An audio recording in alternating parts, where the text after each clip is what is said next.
Halo teman-teman, selamat datang di video inspiratif kita kali ini.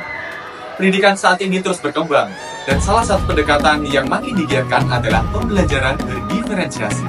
Di SMA Negeri 6 Semarang, kita akan berkesempatan untuk berbincang langsung dengan seorang guru penggerak yang menerapkan pembelajaran ini. Bersama beliau, kita akan mengeksplorasi dan bagaimana pembelajaran berdiferensiasi membantu mewujudkan pendidikan yang inklusif dan mendukung potensi peserta didik. Mari kita simak wawancara bersama. Apa yang menjadi latar belakang Pak Gulak dalam menerapkan pembelajaran pendidikan inklusif? Latar belakang yang menjadi motivasi saya untuk melakukan pembelajaran berdiferensiasi. Tentunya yang pertama itu melihat kebutuhan peserta didik, melihat lingkungan yang sekarang, terus menganggap kebetulan ada ikut kemarin ada kegiatan guru penggerak, di mana ada penekanan lebih terhadap disarankan untuk bisa mengakomodir segala kebutuhan atau minat bakat mungkin dari peserta didik, sehingga salah satu cara yang disarankan adalah dengan melakukan diferensiasi berdasarkan pembelajaran untuk memenuhi sekali lagi perbedaan atau kebutuhan setiap siswa yang memang berbeda-beda. Bagaimana langkah awal dari Pak Gulak untuk mengidentifikasi kebutuhan belajar siswa?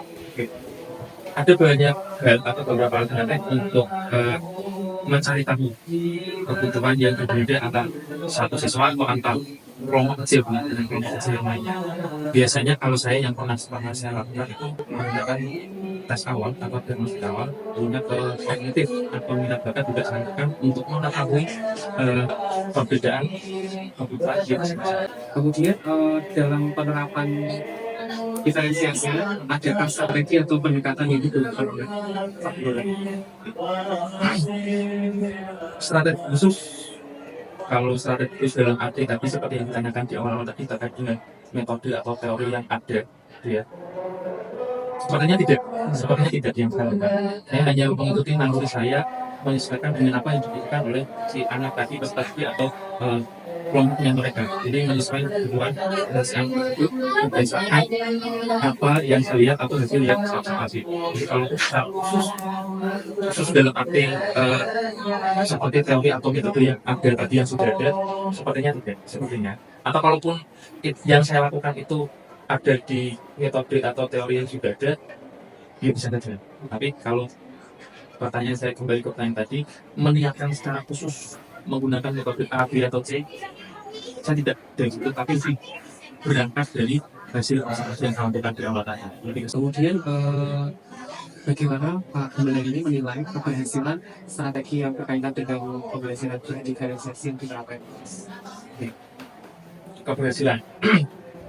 Kalau keberhasilan terkait nilai, saya kembali lagi ke prinsip tadi bahwa nilai bukan menjadi pertama saya untuk mengukur keberhasilan, tapi lebih kepada mungkin ada kayak moral value mungkin, karena kalau sejarah itu lebih kepada kita belajar dari pengalaman.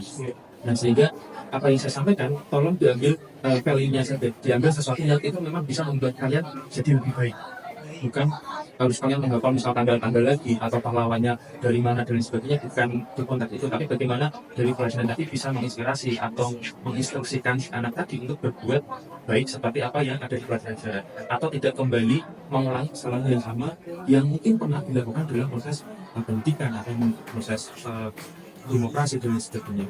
Lalu tantangan yang dihadapi saat penerapan diferensiasi di sekolah atau di kelas Pak Gulak seperti apa?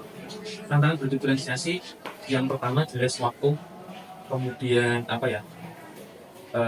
usaha lebih dari saya dalam hal ini untuk mau lebih care ke bahkan tidak hanya kelompok kecil, ke masing-masing individu juga saya lebih bisa memberikan waktu atau kesempatan saya kepada mereka, ayo bareng-bareng. Dan kadang juga saya meminta teman-teman yang mungkin mayoritas lebih memahami materi agak keren sedikit. Kadang itu ada anak di dalam kelas kan, kalau di sekolah di SMA misalnya sama 6 gambarnya kan satu kelas 36 peserta didik. Saya yakin di antara 36 tersebut ada yang mungkin kemampuan memahami materi, ada yang di sini, ada yang di sana, ada yang cepat diingat. Nah, ketika saya harus menggandeng yang ada di bawah tadi, berarti kan setidaknya saya harus mewanti-wanti yang ke depan, aku ayo mengerti bahwa ada teman kalian itu yang kemampuannya ada di antara kalian itu tidak lebih cepat memahami sehingga kalian juga harus legowo bahwa ya ya bareng-bareng. Jadi kadang temannya itu saya minta tolong untuk membantu juga mengontrol atau membimbing menjadi partner teman-teman yang di kelompok lain. Ya saya di kelompok A, mungkin di kelompok lain. Jadi saling berbagi saja sih, karena itu selain kita memberikan pengetahuan kepada yang yang paling membutuhkan dan itu yang paling sedikit lebih lama tadi, saya juga harus memberikan pengetahuan kepada yang itu juga tadi. Jadi kita harus membentuk lingkungan yang saling mendukung. Kemudian dalam penerapannya apakah Pak Gumelar menggunakan teknologi untuk mendukung pembelajaran diferensiasi? Oke, di beberapa momen atau di beberapa proses pembelajaran sempat menggunakan untuk variasi saja. Jadi tidak setiap waktu saya harus menggunakan itu, terus tidak beberapa kali saya selingi dengan menggunakan teknologi, sesekali sudah tidak, karena kita sekali lagi harus menyesuaikan beradaptasi ini dengan lingkungan yang ada. Lingkungan dalam arti ya kemampuan si anak, kemudian fasilitas yang ada, kemudian efisiensi waktunya.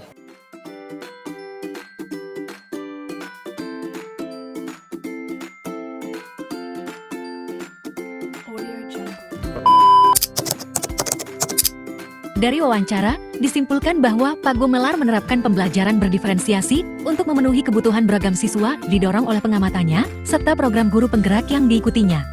Ia menggunakan tes awal dan asesmen minat, serta bakat untuk memahami kebutuhan siswa dan menyesuaikan metode pengajaran sesuai kondisi kelas tanpa terpaku pada satu pendekatan.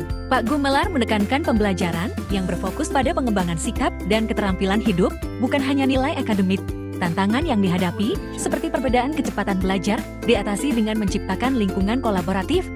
Ia juga memanfaatkan teknologi secara selektif dan mempertimbangkan kebutuhan real siswa dalam menentukan metode, dalam memberikan feedback. Pak Gumelar berfokus pada motivasi intrinsik siswa untuk belajar demi pengembangan diri. Sungguh menarik ya teman-teman, bagaimana strategi pembelajaran berdiferensiasi mampu mengakomodasi kebutuhan belajar yang berbeda-beda di dalam kelas dengan semangat inovasi dan kepedulian seperti yang ditunjukkan oleh guru penggerak di SMA Negeri 6 Semarang. Kita bisa menciptakan lingkungan belajar yang lebih inklusif dan inspiratif. Terima kasih sudah menyaksikan video ini, sampai jumpa di video inspiratif selanjutnya.